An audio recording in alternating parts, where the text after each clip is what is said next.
It's going to be that kind of hour, isn't it? Even through more than a dozen successful albums with Chicago, he's always sought the recognition that his talents deserve. We're very happy to be able to spend this entire hour with Peter Cetera. Welcome to the Music Weekend. Thank you. How would you describe it? Excited, gratified, pleased? What's the best way to describe your solo success?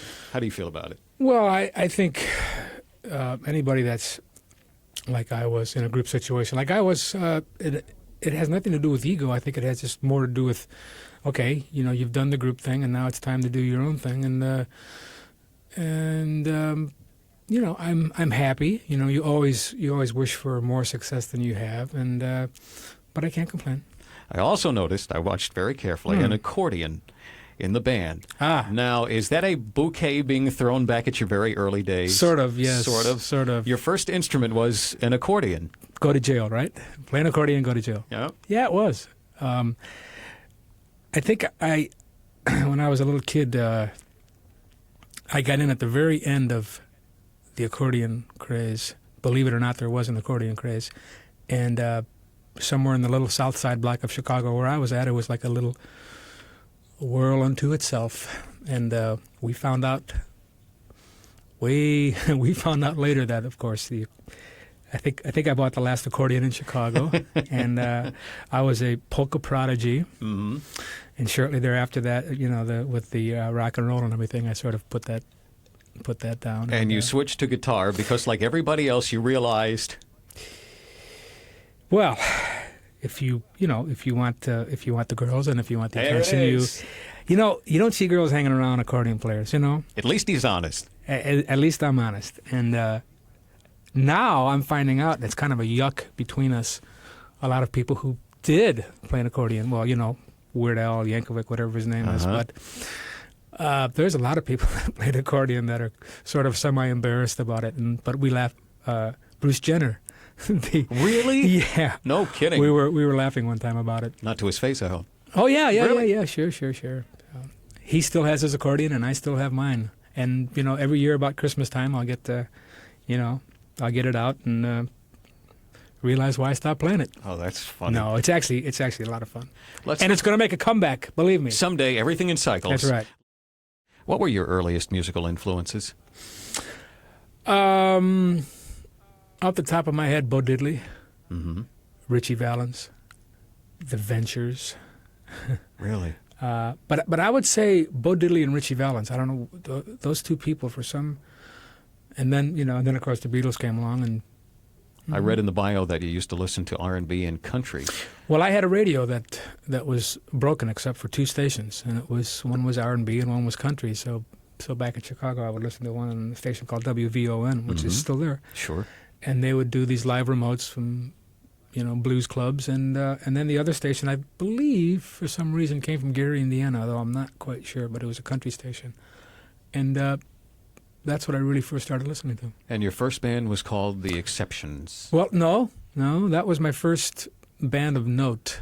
Okay. Actually, in the Chicago area, we were a top 40 group and making a lot of money and wearing suits and Well, that was the one that was important to you. Yeah. Because it was from there that you got to meet a bunch of guys who are now experimenting using brass horns in white music, which was different. That's right. Right before the Beatles happened, there was a soul music was about it. That was it. Soul music and some occasional bubblegum stuff, but soul music. And soul music had horns. And then the Beatles came out and changed all that. And then somewhere in the midst of all that, I heard this group called The Big Thing, who had just formed, and they had horns, and they were doing Magical Mystery Tour and then versions of soul things with horns, and we happened to work the same club. I was in this group that was on the way out, and these guys were on the way up, and they were looking for a singer that worked cheap. Well, was it a case back then where the whole was greater than the sum of the parts? Yes, of course. There was, we worked hard, and we didn't make a lot of money, and we got signed by a record company through somebody in Chicago, and it was all for one for all. There was another group back then that was sort of experimenting the same way. As a matter of fact, you guys shared the same record label. Was there a direct competition between you and Blood, Sweat, and Tears? Not really. The fact of the matter is, although they recorded before us, we in fact were together before them by almost a year. They were like, while we were working clubs and getting our thing together, they were put together and then put right in the studio. So it appeared that we were copying them or following in their footsteps, when in fact they just happened to record before we did. And the rivalry was not in our heads. We always laughed about it. Correct me if I'm wrong. Did you guys, the two groups, share the same producer at one point? James William Guercio? I don't know if he worked with, maybe he did work with them. I'm not really sure. It's all a blur to me now. I always felt that they were mainly a jazz group, dabbling in a little bit of rock and roll, and we were a rock and roll group dabbling in a little bit of jazz. Let's take the whole early era of Chicago. Pick out one song that means the most to you. What would that be? Well, if you were to ask me that question, and you did. I'll ask it again if you want. That's very kind of you. Probably If You Leave Me Now. And the reason that, besides being the first song that I wrote that was a smash hit and it was #1 all around the world at the same time, it came at a point when we needed a hit. We hadn't had a big hit in a year or two or whatever, or 3, and we needed a hit. And that song was almost never on an album. We were working on an album, and the producer came to me right at the very end. He said, "Hey, we need a couple of more songs. Do you have anything?" And I said, "Nah, not really anything that's going to fit." He goes, "Well, come on, let me hear what you have." And so I played him If You Leave Me Now and Happy Man. So those two were the last-minute things, and they turned out to be some of the biggest we've ever had. Did the group run by committee, or were some more equal than others? Both things happened. Very strange. When sometimes one guy could sort of hold forth and sway everybody, and most of the time it was run by committee. So it was kind of both, and it makes it difficult when you have a group that's supposedly equal, democratic. Sometimes democracy doesn't work in music. It has to be very unwieldy to try to satisfy the needs and the tastes of that many people at the same time. Yes, and that's probably the Achilles to all that. Is that while you try to satisfy everybody, sometimes you don't make the right decision because of it. Your departure from Chicago might have been even earlier than it did.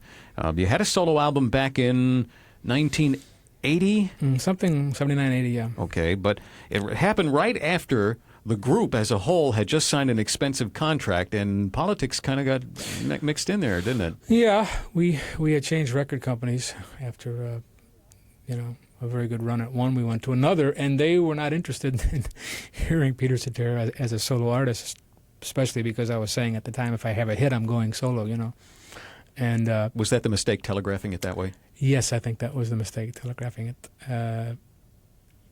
I probably wouldn't have gone, but at that point, sometimes you say things.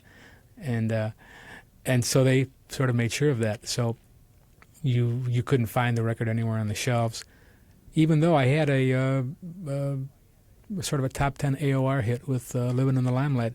And people to this day, if they can find that album, which is very rare, it's very rare, they have a hard time believing that that's me, and that's me, folks. Did the whole episode leave a bitter taste in your mouth, or were you able to walk away from it saying, okay, it's a learning experience and it won't happen again? Well, it took me about a year or two to realize that it was a learning experience, but for those 2 years, no, it was like, my goodness, But then it was like, you better shut your mouth, boy. So then it's another 5 or 6 years later before you take another full-fledged stab at it. And Solitude Solitaire is the second album out for Peter Cetera. Actually, the second album, yeah. Okay, we got that right. Because, people didn't realize that I did have another album out because they never heard it. So, very confusing. And Glory of Love came off of that album. Glory of Love was Solitude Solitaire, and right at that same time was when the Chicago and myself parted ways, and then we came out with this album. There was a potential problem when you finally did split and cut the cord with Chicago with conflict of interest. You had to now go out and build yourself an entire entourage. All of the publicity people in the press. Yeah, well, that's the most. That was the hardest part, actually, and probably the most important was that I had to go out and find people that I could work with, lawyers and business managers and personal managers and accountants and everything that believed in me as a solo artist and who weren't trying to keep me.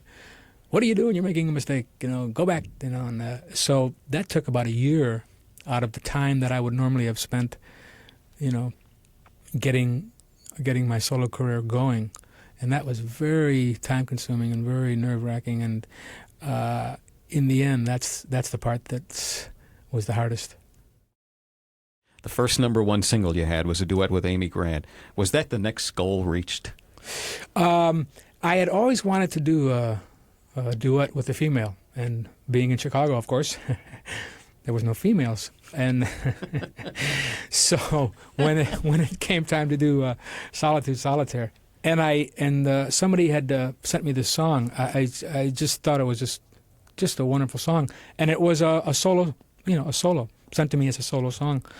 Bobby Caldwell, and I called Bobby. I said, "Hey, Bobby, I think I can turn this thing into a duet, and if you don't mind." He went, "No," and so I started looking for a female that was different, wasn't your normal duet, somebody whose name was appealing yet a different thing.